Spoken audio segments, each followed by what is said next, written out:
যিকোনো এটা প্ৰকাৰৰ ভক্তি থাকিলে ভগৱানো প্ৰসন্ন হৈ যায়। শ্ৰৱণম কাণৰ পৰা শুনা, কীৰ্তনম নাম কীৰ্তন কৰা, স্মৰণম মাজে মাজে স্মৰণ কৰা, পাদ সেৱনম নিজৰ মা দেউতা শিক্ষাগুৰু আধ্যাত্মিক গুৰু ডাঙৰসকলক সন্মান কৰা। 5 নম্বৰ অৰ্চন বন্ধন অৰ্চনা কৰা, দীপ ধূপ নৈবেদ্য মা প্ৰসাদে অৰ্পণ কৰা, বন্দন স্তুতি প্ৰাৰ্থনা কৰা, চাক্ষম সখা ভাগ অৰ্জুন আৰু কৃষ্ণৰ দৰে, দাস্যম হনুমান আৰু ৰামৰ দৰে, আত্মসমৰ্পণম বলিদেৱ আৰু বামন ভগৱানৰ দৰে। এই 9 প্ৰকাৰৰ ভক্তিৰ ভিতৰত যিকোনো এটা প্ৰকাৰৰ ভক্তি নিজৰ হৃদয়ত থাকিব লাগে। আমাৰ ধৰ্ম হৈছে সনাতন ধৰ্ম।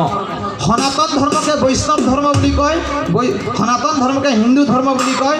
সনাতন ধৰ্মৰ পৰাই মানৱ ধৰ্ম, শিখ ধৰ্ম, জৈন ধৰ্ম, বৌদ্ধ ধৰ্ম আদি আদি ধৰ্মৰ আবিৰ্ভাৱ উদ্ভৱ হৈছে। সনাতন মানে যাৰ অন্ত নাই, আদিটো আছিল, মধ্যটো আছে আৰু আগলৈ থাকিব, এইটো হৈছে সনাতন ধৰ্ম। একমাত্ৰ ভগৱান প্ৰভু ঈশ্বৰে ৰচনা কৰিছে, সৃষ্টি কৰিছে।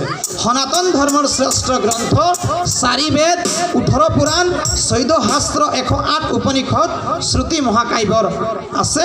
তাৰ ভিতৰতো এটা প্ৰমুখ সুপ্ৰসিদ্ধ গ্ৰন্থ শ্ৰী শ্ৰী শিৱ মহাপুৰাণ, য'ত অধ্যয়ন কৰিলে, শ্ৰৱণ কৰিলে, নাম কীৰ্তন কৰিলে জন্মৰ পৰা বৰ্তমানলৈকে যিখিনি দায় দুখ অপৰাধ খণ্ডন হৈ যায়, মাৰ্জন হৈ যায়, পৰিত্ৰাণ হৈ যায়। অন্তিম কথা, মহাদেৱে পাৰ্বতী দেৱীক এই কথা শুনালে 1 বছৰ সময় লয়। ধ্যান দিব, মহাদেৱে এই পাৰ্বতী দেৱীক এই তত্ত্বমূলক কথা শ্ৰৱণ কৰালে 1 বছৰ সময় লয়, আৰু পাৰ্বতী দেৱীয়ে মহাদেৱক এই কথা শুনালে 2 বছৰ সময় লয়। আৰু ভগৱান বিষ্ণুৱে এই কথা শুনালে 1 মাহ সময় লয়, লক্ষ্মী দেৱী শুনালে 2 মাহ সময় লয়। সৃষ্টিকৰ্তা ব্ৰহ্মাই 4টা মুখেৰে কৈও শেষ কৰিব নোৱাৰি দেৱঋষি নাৰদক দি দিয়ে। দেৱঋষি নাৰদে 4টা পৰা মানে মহৰ্ষি বেদব্যাসক দি দিয়ে। মহৰ্ষি বেদব্যাসেই 4 বেদ, 18 পুৰাণ, 14 শাস্ত্ৰ, 108 উপনিষদ, শ্ৰুতি মহাকাব্য ৰচনা কৰিছে। আৰু মহৰ্ষি বেদব্যাসে নিজৰ পুত্ৰ ভূগদেৱ মুনিক এই জ্ঞান দিয়ে। ভূগদেৱ মুনিয়ে আকৌ নিজৰ শিষ্যসকলক সুতমুনিক বা অন্যান্য ঋষিমুনিসকলক তেখেতে জ্ঞান দিয়ে। এনেকৈ এই শাস্ত্ৰ মানে বৈকুণ্ঠ ধামৰ পৰা, শিৱ ধামৰ পৰা, ব্ৰহ্মলোকৰ পৰা এই পৃথিৱীলৈ আহিছে। আৰু যিটো কথা শ্ৰৱণ কৰিলে, যিসকলে কাণৰ পৰা এই কথা শ্ৰৱণ কৰে, জন্মৰ পৰা বৰ্তমানলৈকে যিখিনি দায় দুখ অপৰাধ খণ্ডন হৈ যায়। যিয়ে কাণৰ পৰা শুনিব নোৱাৰে, যদি মুখৰ পৰাও যদি ভগৱানৰ নাম সংকীৰ্তন গুণ গায়, তো জন্মৰ পৰা বৰ্তমানলৈকে দায় দুখ অপৰাধ খণ্ডন হৈ যায়। যিয়ে শুনিব নোৱাৰে, ক'ব নোৱাৰে, চকুৰ পৰা যদি শাস্ত্ৰ দৰ্শনো কৰি দিয়ে, তো জন্মৰ পৰা বৰ্তমানলৈকে যিখিনি দায় দুখ অপৰাধ খণ্ডন হৈ যায়, মাৰ্জন হৈ যায়, পৰিত্ৰাণ হৈ যায়।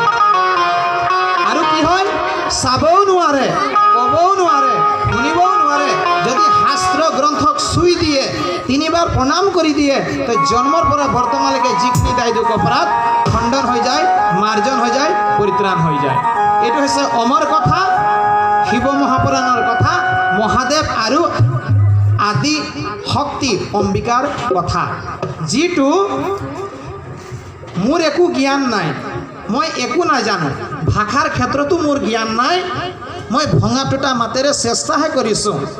আপোনালোকৰ আশীৰ্বাদত মই যি সাৰ তত্ত্ববিলাক চৰ্চা কৰিছোঁ গ্ৰহণ কৰিব, অসাৰ তত্ত্ববিলাক আকৌ গ্ৰন্থত অৰ্পণ কৰি দিব।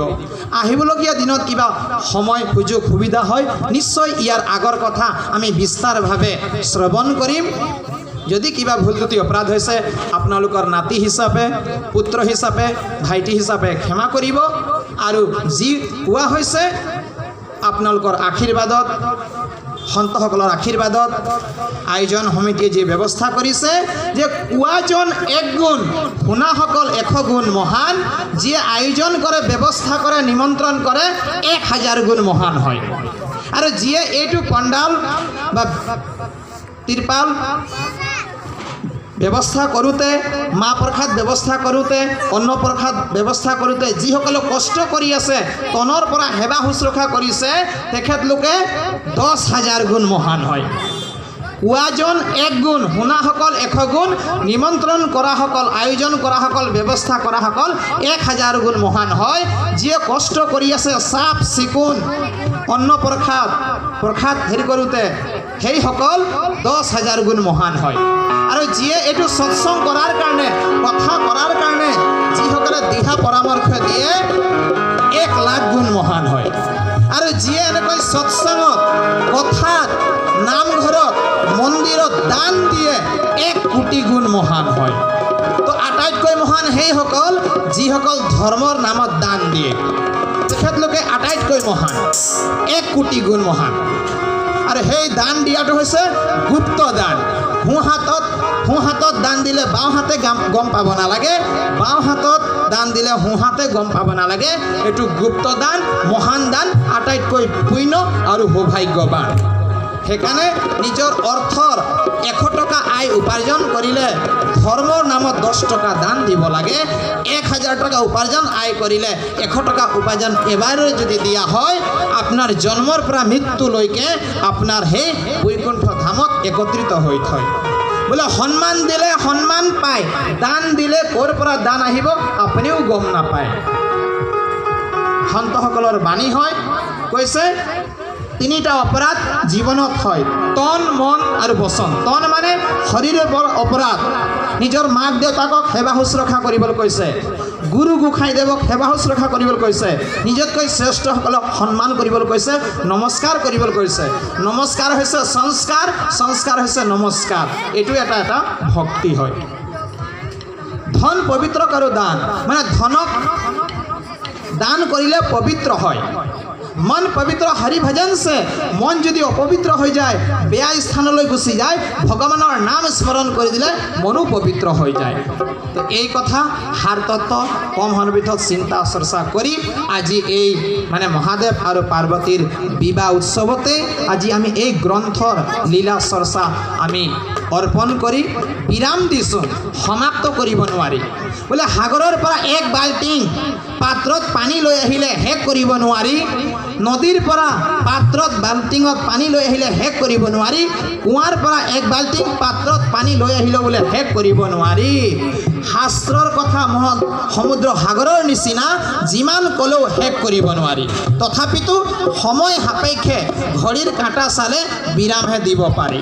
আহক হৰি অনন্ত, হৰি কথা অনন্ত, সকলো ভক্তসকলক প্ৰণাম জনাই ইয়াতে বিৰাম দিছোঁ।